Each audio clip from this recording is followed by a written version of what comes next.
ہم تو اس قابل ہی نہیں ہیں جس نے غزوہ ہند میں، تو وہ عظیم لوگ ایمان والے ہوں گے، وہ ایمان والے. یہاں پہ جتنا بڑا مولوی ہوتا ہے یا جتنا بڑا نمازی ہوتا ہے وہ اتنا بڑا پاجی ہوتا ہے، وہ 10 روپے کی چیز کو 100 روپے کی بیچ رہا ہوتا ہے. پھر یہاں پہ کنسیپٹ تھا جی سارے گناہ کر لو، آپ حج کر کے آ جاؤ، گناہ معاف. اب وہ تو امیر ہی کر سکتا جو آج کل حالات ہیں، غریب پہ تو بس کی بات ہی نہیں، وہ بیچارہ گناہ گار ہی رہ گیا. یعنی وہ یہاں پہ بھی ذلیل ہوا، وہ پھر آپ کے مطلب آخرت میں بھی ذلیل ہوا. پلانیٹک کنڈیشن کے اوپر بات کرتے ہیں کہ پلانیٹک کنڈیشنز کیا کہہ رہی ہیں. پاکستان برج حمل ہے، برج حمل کے 4th ہاؤس میں پاکستان کے سیٹرن، وینس، مرکری، یہ سارے کچھ بیٹھے. اب وینس آ کر ورگو میں آ کے بیٹھ گیا ہے کیتو کے ساتھ، اور مرکری بھی طلوع ہو چکا ہے، مرکری بھی ادھر آنے والا ہے. سن نے 16 ستمبر کو ادھر آ جانا ہے، وہیں سے خان صاحب کے کیسز جو ہیں وہ آپ کو نظر آنا شروع ہو جائے گا. حکومت کے لیے بھی کافی کڑا وقت شروع ہو جائے گا اسی ٹائم، بلکہ شروع ہو چکا ہے. آپ کو دکھ کچھ اور رہا ہے، اندر کبھی جانے کی کوشش کیجیے گا، آپ کو دکھے گا کچھ اور یہاں پر.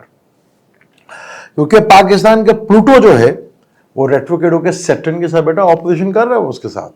پھر وینس میں مرکری پہ وینس چھٹے گھر میں، یعنی لیٹیگیشن. وینس کا چھٹے گھر میں بیٹھنا اچھا نہیں مانا جاتا.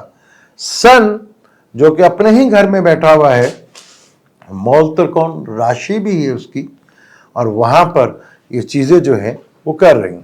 اب مارس جیمنائی میں جب ٹورس میں تھا تو سیٹرن کے ساتھ اسکوئر وغیرہ جو بھی تھا.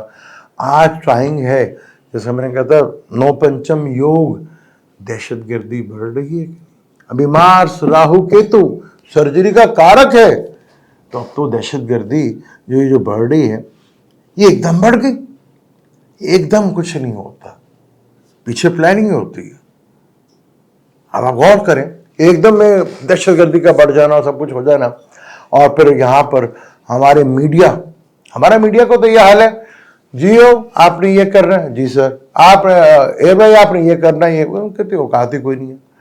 میں نے کہا تھا نا جتنا برا ٹائم الیکٹرانک میڈیا کے اوپر ہے، ان کی اوقات 2% کی رہ جائے گی، اور وہ ہو رہا ہے، وہ ہوتا ہوا نظر آئے گا. جو ہمارے ہاں صحافی بڑے ہیرو، کسی بھی ملک میں صحافی کو صرف گنتی کے چند لوگ جانتے تھے. پاکستان واحد ملک ہے جہاں پہ صحافیوں کو سارے جانتا ہے، ورنہ کوئی نہیں جانتا تھا کہ صحافیوں والوں کو بیچارے آپ ہی لگ رہتے تھے. یہاں پہ صحافی ہیرو بنے ہوئے تھے، وہ چارٹرڈ اپنا لے کے پھرتے تھے. کیا بنا آنے والا وقت جو صحافی ہیں ان کے لیے بھی بڑا ظالم ہے، بہت ظالم، کیونکہ مرکری 3rd ہاؤس سے تعلق ہے نا کمیونیکیشن سے، میڈیا سے.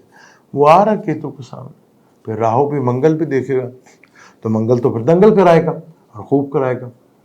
اب یہاں پر پاکستان کے لیے کتنا بڑا اعزاز کی بات ہے کہ ایک قیدی جیل سے چانسلر کے الیکشن لڑتا ہے، اور ہماری حکومت کو وہی ایک پرابلم بن گئی ہے. انڈیا کتنا بڑا ملک ہے، 1.5 ارب سے زیادہ آبادی ہے، کوئی بندہ چانسلر کے لیے کھڑا نہیں ہوا وہاں پر. چلیے پاکستان کو ہی ہوا، اور کوئی خاندان یہاں پہ جو بڑے امیر ترین بنتے ہیں ان کا بچہ کوئی نہیں کیا، وہ ایک کیا جو جیل میں قیدی بیٹھا ہوا. ہمارے کوئی بہت بڑے اسٹیبلشمنٹ میں سے یا بہت طاقتور لوگوں میں سے کوئی چانسلر نہیں بنا، نہ بن سکتا ہے. اس کے لیے اسکل کی ضرورت ہوتی ہے، اس کے لیے آپ کے پاس وزڈم ہونا چاہیے. میں تو 100% کہتا ہوں کہ آج کے جو پولیٹیشنز ہیں اور عمران کا ان کا 1.5 صدی کا گیپ ہے. کبھی آپ سوچ سکتے تھے کہ 2024 میں 22 میں 23 میں اس طرح کے حالات ہوں گے جو کبھی 80 یا 80 سے پہلے ہوا کرتے تھے؟ وقت نے ثابت کیا کہ ایک سوال بڑا اچھا تھا، اس کے اوپر میں ضرور جواب دوں گا. یہ جو آن لائن بزنس تھوڑا سا ڈسٹرب ہوا تھا، اب وہ آہستہ آہستہ ٹھیک ہونا شروع ہو جائے گا. وہاں آپ کو بہتری دیکھنے کو ملے گی. اس کے لیے زیادہ یہ ستمبر کا مہینہ کافی خوشخبریوں سے بھرا ہے، کیونکہ وینس نے مرکری کے ساتھ آ چکے ہیں. آہستہ آہستہ ہوپ اچھی ہوگی، مرکری بھی آئے گا، سن بھی آئے گا. تو یہاں عوام کے لیے کچھ خوشخبریاں ہوں گی اور حکومت کے لیے کچھ بری خبر ہوگی. پی ٹی آئی کی تو میں بات ہی نہیں کرتا، ہمیشہ خان صاحب کے لیے بھی کچھ خوشخبری ہوں گی. پی ٹی آئی کے جو ان کے لیڈرشپ ہے موجودہ، مجھ پہ اس کے شدید اعتراض ہے. اگر میرے پاس 1.5 دن میں کھل کر بات کرتا، بلکہ میں بھی کھل کے بات کر رہا ہوں، وہ ڈاؤٹفل لوگ ہیں، بہت جلدی وہ بھی منظر عام پر آ چکیں گے.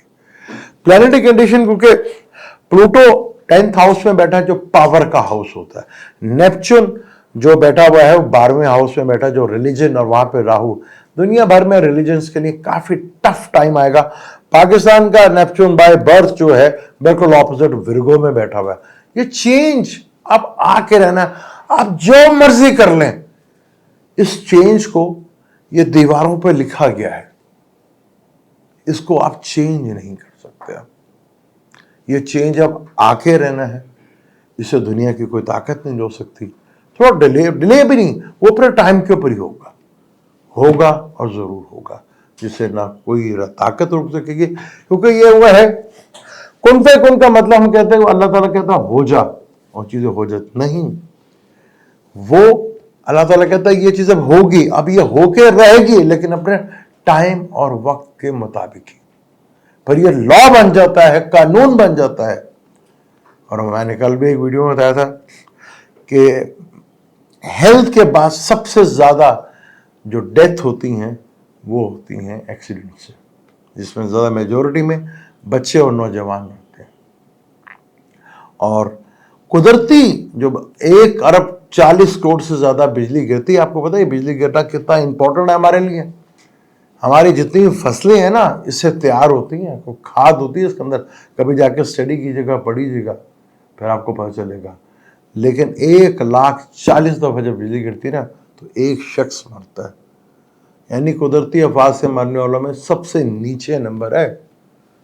انسان تو خود اپنی ہاتھوں سے غلطیاں کرتا ہے اور اپنی غلطیوں کی سزا ملتی ہے اس کو. پاکستان میں بہت کچھ ہو چکا اور یہ چینج اب آ کے رہے گی. لوگ پرابلم آتے ہیں. ہاں، سیکورٹی اداروں کے لیے میں بھی کہوں گا کافی مشکل ٹائم ہے. انہیں جب بھی جائیں اپنی سیفٹی کے ساتھ، اور عوام کو بھی ان کے ساتھ کھڑا ہونا چاہیے، کیونکہ اس وقت جینون ان کو پرابلمس ہے. 12 پولیس والے آپ نے دیکھا مرے، اسی طرح فوج میں بھی ہے. یہ ایک پرابلم ہے اور بہت بڑی پرابلم ہے. باقی ایجوکیشن اور نون لیگ کا کوئی دور دور تک رشتہ نہیں ہے. مجھے تو اجازت، انشاءاللہ ملتے ہیں اگلی ویڈیو میں. اللہ حافظ.